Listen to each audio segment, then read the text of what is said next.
channel, guys. My name is Karina and I am an SLPA who makes videos for other SLPAs, and from time to time I do share my speech content for my moms out there as well. Now this video is focusing on what I have learned in all of my years as a speech language pathology assistant. Now, as you may know, SLPAs can work in a variety of settings. They can work in home health, they can work in early intervention, in private clinics, you can work at a school, which is where I work. I started in early intervention and now I am working in a school setting. This is almost the end of my third year in the school setting. So I do want to just share with you all things that I've learned and how I kind of apply them to my real life. Things I'm sharing with you all today are going to look very different when I'm applying them in my work setting, in a group setting, typically with little ones, from kinder all the way through high school. And then it's going to look a lot different when I'm applying it at home with my toddler, who is a year and a half almost. So I'm going to provide a lot of examples for y'all to kind of get what I mean.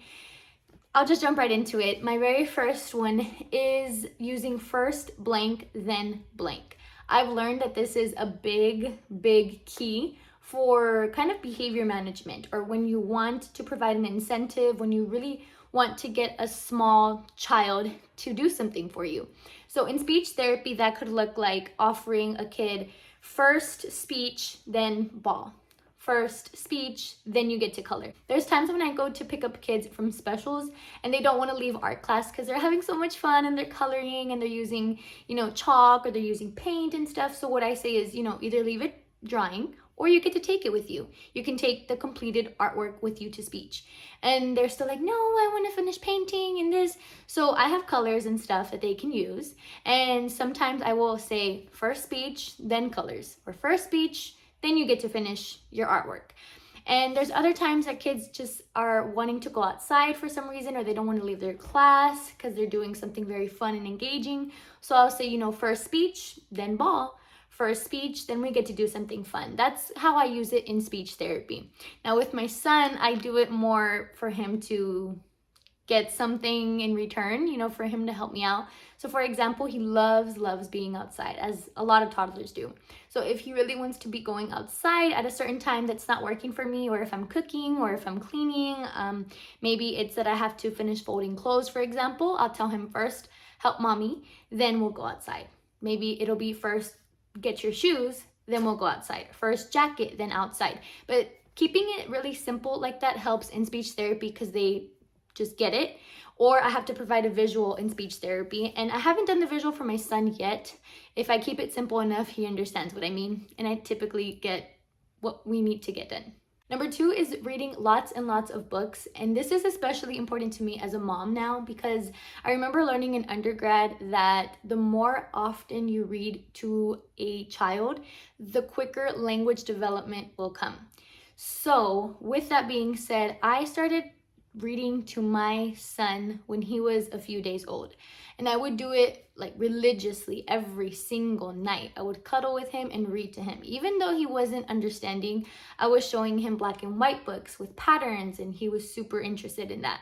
I kept words very simple, and now that he is 16 months old, I feel like I've created this really good habit in reading, because if he gets bored, oftentimes in the car, he'll choose a book over the iPad. Or he might want to cuddle with us and he'll bring a book for us to read. Or after the bath, he typically knows that's time to read a book. So I think I've made it a really good habit. And because of that, I think at this 16-month mark, he's right on time with his milestones. I think that's super important for me as a mother. But then in speech therapy, I also try to really incorporate that because, again, I know how important it is for language development. So especially with little ones like pre-K, kinder, first grade, I know they already are getting a lot of that in their classrooms, reading and storytelling and stuff. But from time to time, I'll read a book that's appropriate for their age level. And I'll work with vocabulary, I'll work with main idea, I'll work with inferencing. So much to unpack with just one book, So I use this really emphasizing it with my pre-K through first graders, but it's also super important for high school and middle schoolers as well. Again, if it's age appropriate, you can, target stuff about the work life, work setting, what's appropriate, what's not appropriate. And you can do like social skills in that. There's so much in books. So this one really resonates with me. The third thing I have learned is to keep my words simple. And by this, I kind of mean two things. I mean, keeping my questions to a minimum with my students and with my son, and also keeping my words to a minimum. Now, I don't think I've ever mentioned this, but before I became an SLPA, I worked with a company called Linda Mood Bell Learning Processes.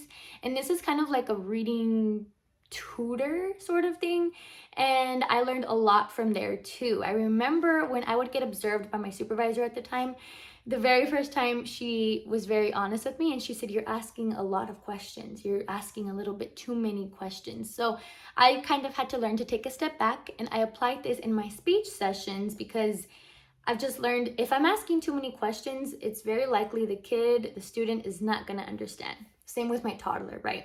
And I'll give you an example of what I mean. In speech therapy, right, if I'm reading a book and then if I'm asking little Johnny, "Okay, what do you think the main idea is?" And then if I give him a few seconds to think about it, my mind immediately jumps to trying to help him. So I'll tell him, "Well, what do you think the author was trying to say?" I think I'm rephrasing the question in an easier way for him to understand, but he's already heard me say, "What's the main idea?" And I haven't really given him much time to process that question and think about an answer. I'm immediately jumping to, "Yeah, what do you think the author meant?" So he's having to think of both of these questions kind of now at once. And now he's going to need more time to process it and think of an answer. Same with my toddler. If he really wants to go outside, I'm not really gonna, well, it doesn't help if I'm asking him, "Why do you want to go outside? Right now is not the time to go outside." That's way too long. Chances are all he's going to hear is "not the time to go outside." Or another example would be if he spilled something. And if I tell him, "Why would you do that? Oh my gosh, no, you made such a big mess." All he's going to hear is "made a big mess," and he's going to cry. So I've learned in speech therapy to really minimize my questions and just ask one thing and then give him a lot of time to process that and answer, give some time. Or I use less words. And what this looks like with my toddler, the best example I could give is if he wants to go outside again, and if I'm like, "No, right now it's not the time to go outside. I still have to clean and you need your shoes." All he hears is "need your shoes." So all I can tell him is "first shoes," or "go get shoes." Get shoes, then we'll go outside. That's where that first blank, then blank comes into play, or just making it short.